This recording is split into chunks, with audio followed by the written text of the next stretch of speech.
What is going on, guys, and welcome back to Touchdowns to Home Runs. My name is Bernie. Thank you for joining us today on the Touchdowns to Home Runs preview show. I hope that your day is going absolutely fantastic. I'm really excited for today's video because we are finally at the big game and we get to do a preview show for this week's matchup between the Ohio State Buckeyes and the Michigan Wolverines. I can't lie, I'm pretty nervous for this game. Michigan has not looked great as of recently, but we'll break down my thoughts, each team's previous box score, and I'll give you my predictions in just a second. But first of all, we have to look at how historical this matchup really is. Now, Michigan leads the all-time series with the record of 58-51, but recently it's been all Ohio State. Ohio State comes into this one on an 8-game win streak against Michigan between 2012 and 2019, and again, Jim Harbaugh, who's probably getting a 3-year contract extension.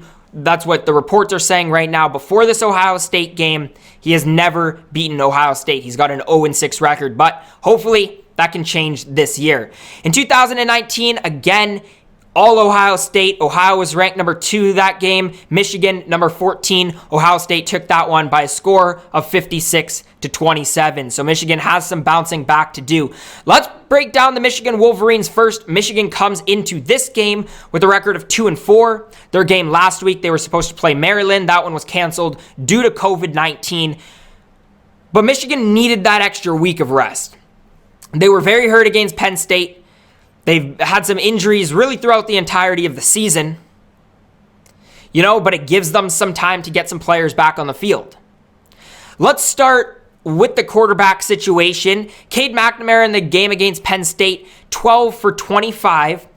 Then he ended up getting hurt. Now, it wasn't the Cade McNamara that we had seen in previous games. Wasn't seeing the field the same way. Didn't have that same consistency, gets hurt in that second quarter with his shoulder injury, and the reports say he's going to be out for a few weeks. Joe Milton came in after that, and again, we've seen him a lot this year, inaccurate, especially downfield, timing's off, and for whatever reason, just doesn't click with the wide receivers. I do think he's more talented than McNamara, if everything comes together, just not the case that we've seen this year.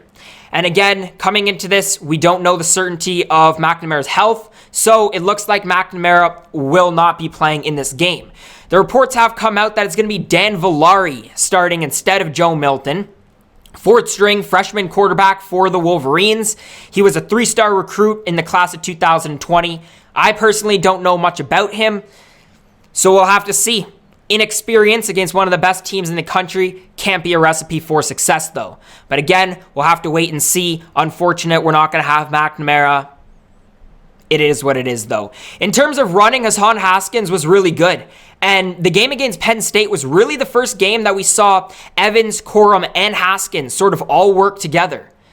We hadn't seen it since, I want to say, like week 1 against Minnesota, where the run game was actually a big factor in our offense, but especially I think it was in the second half, Haskins really turned it on, and I like the rotation that they were using between everybody.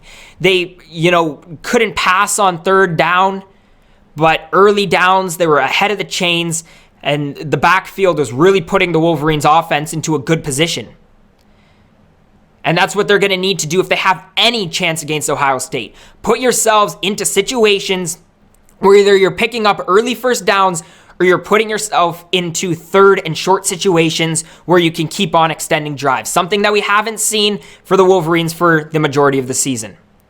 In terms of running, the game against Penn State, Ronnie Bell led the way, 4 receptions, 40 yards. We saw a little bit more of A.J. Henning, but again, really inaccurate from our quarterbacks. And yeah, I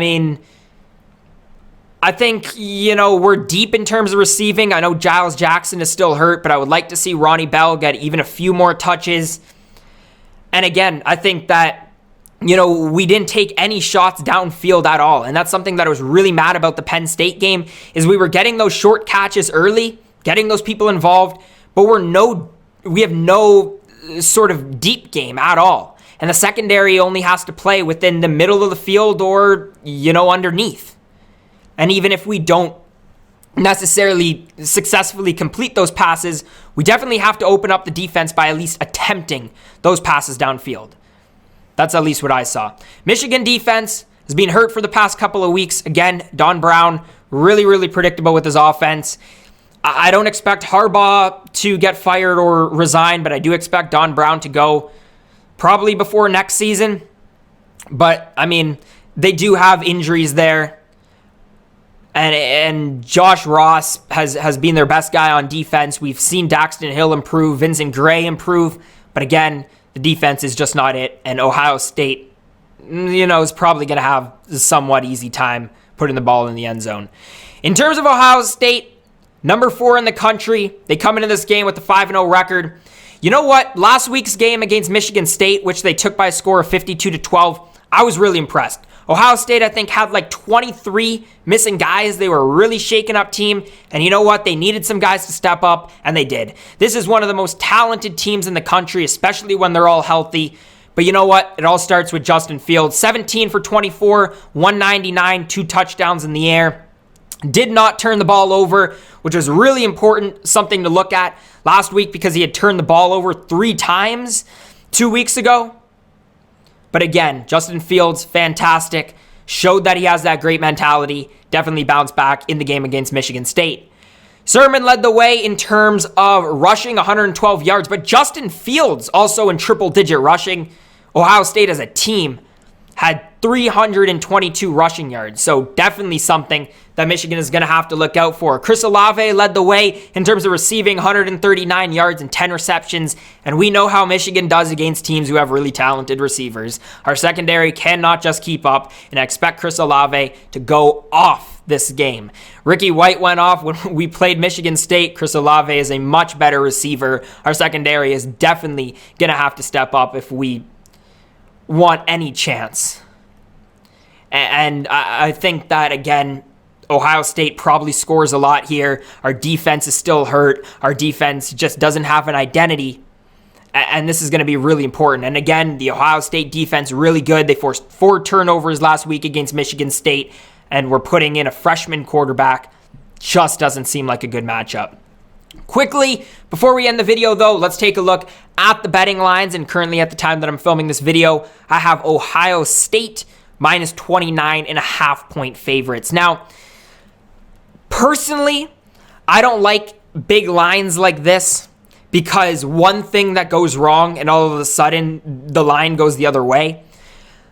I mean, but this Ohio State defense is so good. If Ohio State is healthy, they're one of, if not the most talented teams in college football. They're definitely up there. And again, this is an offense that stepped up last week and a Michigan defense that is just not where it needs to be to win this game. I would love for Michigan to win this game. They don't do it. As for the 29.5, I don't like betting that high. I would either stay away from this game or bet Michigan. But I do think Ohio State takes it by probably 3-4 touchdowns. I think it'll be right around that 24 point victory range. But anyways, guys, that's all for today. If you guys did enjoy the video, make sure to leave a like, subscribe to the channel.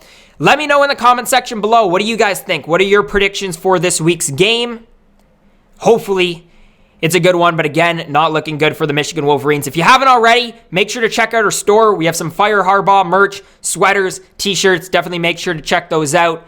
You know, he's getting the extension possibly later on this week, so definitely make sure to be repping those designs. Anyways, guys, again, if you made it to this point in the video, thank you so much for watching, and I hope to see you guys next time.